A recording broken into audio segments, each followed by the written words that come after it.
Very good afternoon to everyone on the dais. Justice Harun Tandon, who said very nice words for me. Thank you very much. I have known Justice Tandon for a very long time, but it was for the first time that I heard those melodious words. Thank you, Judge Sahab. The principal, Lalimaji, who's very dear to me, and I am always in awe of her that she runs a better college than I run a university. University is a very boisterous place. This college is a very beautiful college, and it makes it more beautiful because it has such a beautiful auditorium. Allahabad University does not have. So I'm always in awe of this auditorium and this beautiful college. So when she offered to me that, Madam, you have to come one day, I immediately said, yes, I will come. But it took me 15 good days to finally come here. I gave her a long date that not before September. And a very warm namaskar to Amit ji also, who is on the dais. He is the secretary of the Khatri Mahasabha. Lavish words of praise have humbled me down more than anything. I just came to this institution to only bring it up, to bring the lost glory of the institution. And tirelessly I have been working for the past 18 months, about which everybody else has spoken very good words. And the institution, of course, it will reach its height if the good work continues. But it is not just me who is working. There is a whole big team that is working with me. And I would not do justice to it if I don't say that anybody has worked less. So I would say that I have a very big and very beautiful team which has joined hands with me to bring up the lost, to uplift the lost glory of Allahabad University. Probably the glory that I could identify the problems were that the university was constantly losing teachers. There were no teachers. Every year, more and more teachers were retiring and no appointments were actually taking place. So the first and foremost call for me was to hold the selection committees, which of course the process is on, and I think in the next year I shall be able to finish about 350 appointments in Allahabad University.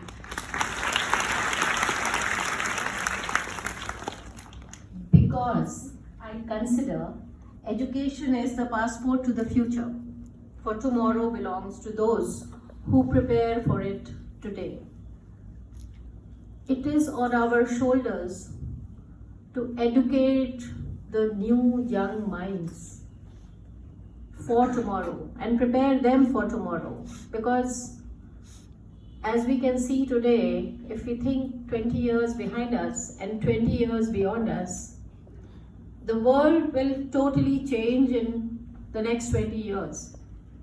These children who are sitting before us, they are much more alert, much more intelligent, and we also have to upgrade ourselves and educate them accordingly. So, as I sat on that chair thinking, I have been able to bring the best of teachers in Allahabad University, and I'm happy to share with all of you that about the teachers have already joined from about 15 different countries, beginning from America to Europe, to Paris, to Spain, to Czechoslovakia, to Belgium, to Germany, to France, to Japan, Korea, Seoul. And on a certain given day when I am sitting for the interview, there are our children, Indian children, lined up to give their interviews from so many different countries, even Saudi Arabia. I used to be very intrigued as to why you would want to come back from America. So my question would be, why do you want to come back from America? That's a beautiful country. Why do you want to come back from Germany? You must be driving a Mercedes there. Will you come, or you're just giving this interview for a joke? They said, no, madam, I will come. I want to come and serve my own country. I am, of course, sitting in Germany for the past 3 years, 4 years, but I want to serve my own country. And to my surprise, so many of them have come and joined, and one from Harvard also. So this is the kind of faculty which is joining the Allahabad University. So in my resolve to build up the institution, I think God has put his hand forth and he has said, okay, I will be by your side. You may not see me, but he is by my side. And of course, the Honorable High Court of Allahabad, of which Justice Arun Tandon is a honorable judge, is also by my side. I have been able to make so many appointments. I would only say God has been very kind. This is the only institution in all over India which is selecting teachers as of now. There are 46 central universities, and only Allahabad University is one university which is holding the interviews. So very soon, in a span of 2-3 years, all of you will see that this becomes the nation's most sought after and premier institution, which all of you can join. I have to say all these things because there are a lot of private players. I saw candidates from MIT, I saw candidates from Global Index, I saw candidates from lovely university, Parul University, and so many of the likes, where the students of Allahabad migrate and they think they are in a better place. I have asked those teachers are not well paid there. In Amity, there are no laboratories. In lovely university, there are no laboratories. Where Allahabad University is a 134 institution which has all the laboratories also, but was dying for want of teachers, which is being fulfilled now. So I think it will be soon in its glory. It was a very firm and stoic resolve towards life, and I decided that what I have to do, I will do. There were lots of dharnas, there were a lot of opposition, there must have been at least 30 court cases parallelly going on, but I said I'll keep all of it on a shelf and continue to work for Allahabad University. It is not my cause, it is not your cause, it is the cause of the community. If today someone does not think like a statesman, who will think? The difference between a politician and a statesman is that the politician only thinks that when and how he can catch more votes, where a statesman thinks that how I can improvise the future. So while I improvise Allahabad University, I think I would have made a dent into the future of the country, because this is the institution of the past 134 years. I would always, so many students are sitting here, and when I see so many students, I again become a teacher. And I would like to request all of you that tomorrow you will be taking on to new jobs, going to newer places, touching new horizons. My advice to you is give up mediocrity. That चलता है attitude, ये चल जाएगा. ये हो तो गया, कैसे भी हो गया. Don't do that. Do the best kind of work that you can do. If somebody asks you to sweep a floor, sweep it to the best of your ability. That is giving up mediocrity. And that is how you grow as a human being. For me, I always consider that I'm still ad hoc. I have not been confirmed. And I think I will never be confirmed. Because I'm always learning. I'm always trying to stand up to the expectation of the job on which I am.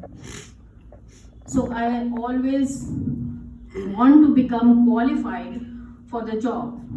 And that is an intense professional will. What is it? A very intense professional will to do better and still better. And there's nothing extraordinary about me. I'm very ordinary. But it is that very ordinary people can bring about extraordinary results. Like many of you here, I'm seeing so many teachers and some of my colleagues from Allahabad University, whose name I did not take, but of course I can see all of you are sitting here. But if you consider yourself ad hoc and keep improving, then there is always a chance that you would do better and better each day. That is a dedication, a commitment to making anything you touch, if it possibly could be. Not because what anyone would get out of it or anything that I would get out of it, but just that I cannot imagine any other way. I just cannot imagine that I'm sitting on the chair of the Vice Chancellor and I will not do what is expected of me. So I just did what was expected of me. And oftentimes I think that what has happened and how did the university come to this situation? Another important thing is that we have to continuously go into situations which are very difficult. They are against all odds. And to uplift the institution, one has to drive oneself in those situations which are necessary for the growth of the institution. And that is exactly what I did when I enhanced the fee. The fee was enhanced after 110 years. You would all be surprised to know, and probably you are also paying the same fee of 12 rupees. When I was in college, I paid the fee of 12 rupees. My mother was also a student of Allahabad University. She also paid 12 rupees. And when I came as Vice Chancellor, I saw that the fee is still the same. On asking, they said that nobody has had the guts to enhance the fee of this institution. And the institution is dying for want of care. The electricity bills are not paid. So it was a situation in which I had to drive myself into, because if I did not do, then the institution would perish. So I thought for some time, and then everybody knows what happened.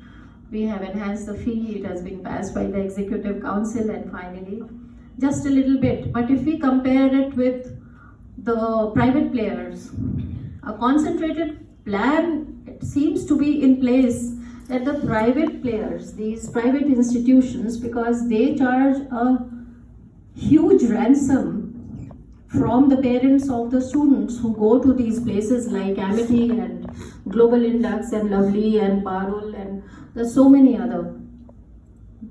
That there is a constant effort to close these government institutions. I hope all of you remember those times. At least I remember very clearly that when we used to be studying in convent schools, and after 10th standard, all the boys used to shift to GIC because the teachers of science and mathematics were always better there.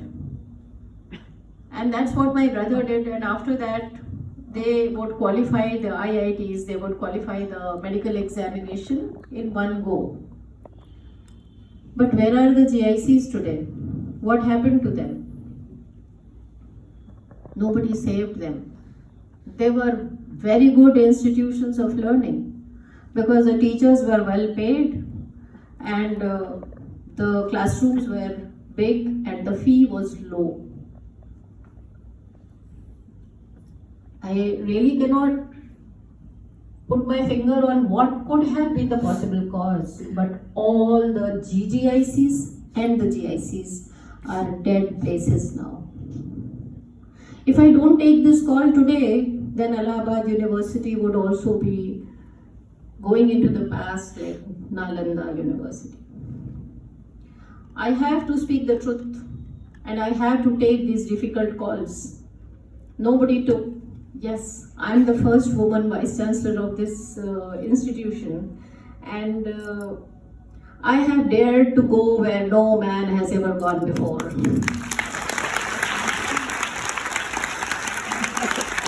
So I just thought that even if I'm pulled down, doesn't matter, but the institution has to rise. And that should be the attitude of any person who's sitting on the chair so high up.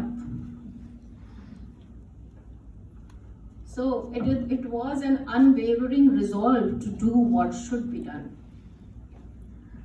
I have found in my experience as a Vice Chancellor and even as a teacher, there are always two kinds of people. One kind of people who only want to go to a certain place and sit in that place.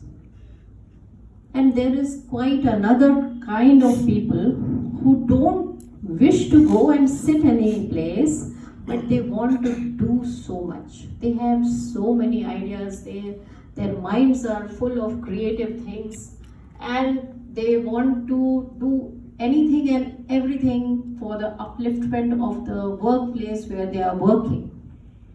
But the two people are categorically different. So you have to choose, dear students, which side you wish to be. Whether you want to just be in a place or be in a place and do so much. It is tough, but angels won't come to save any place. It is us who have to have a firm resolve to save the institution, to save the workplace, to maintain a decorum, to maintain a discipline. And there is this hedgehog view that initially there is a lot of fog. You can't see beyond a certain time. All of you would have seen the fog in front of you during winter. It is the same thing. When I took over as the Vice Chancellor, it was very foggy. I didn't know where it was headed to, what was happening. For every little thing there was a dharna. But by and by, all the fog cleared, everything cleared. And everything catapulted into a beautiful work done.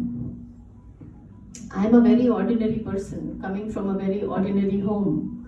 And if I could do it, each student sitting here has the capacity to do it. This is what I wish to reinforce in the minds of our young girls, young students.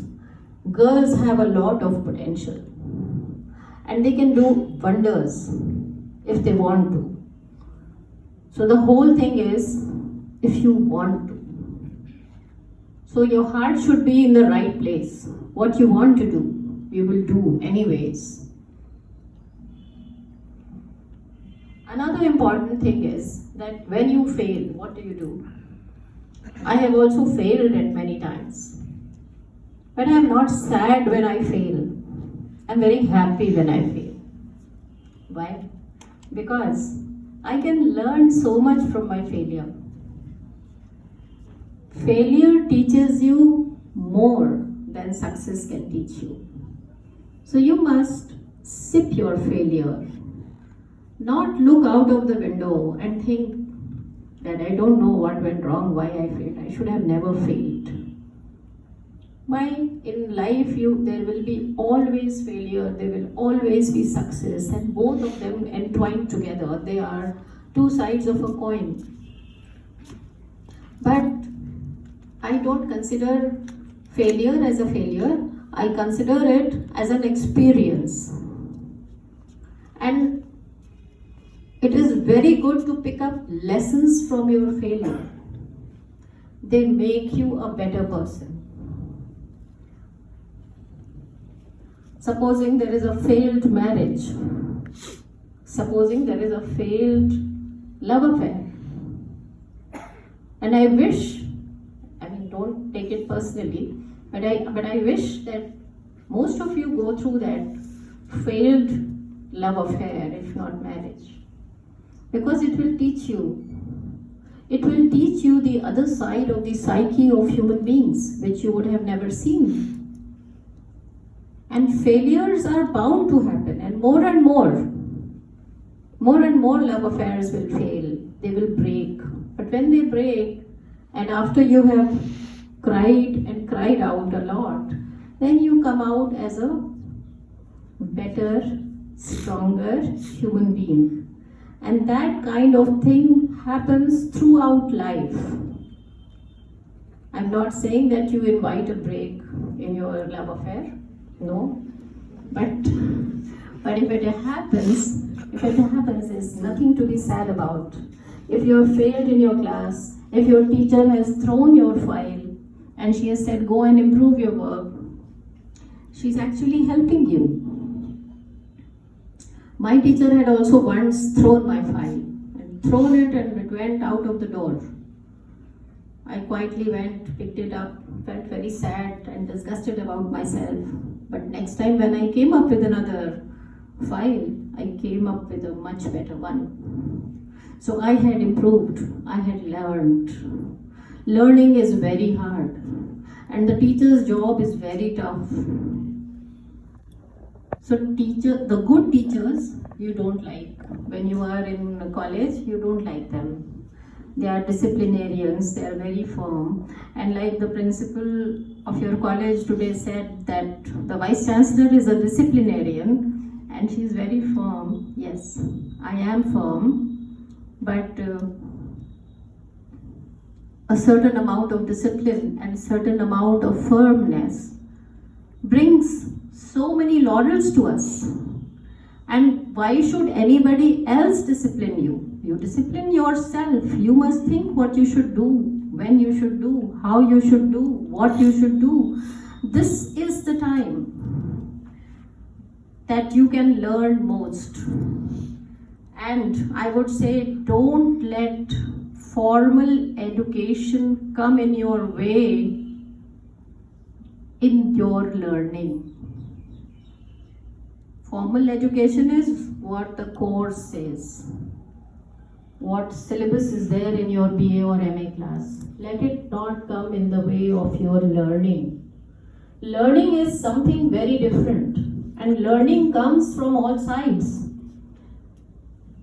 Please learn from anyone and everyone around you.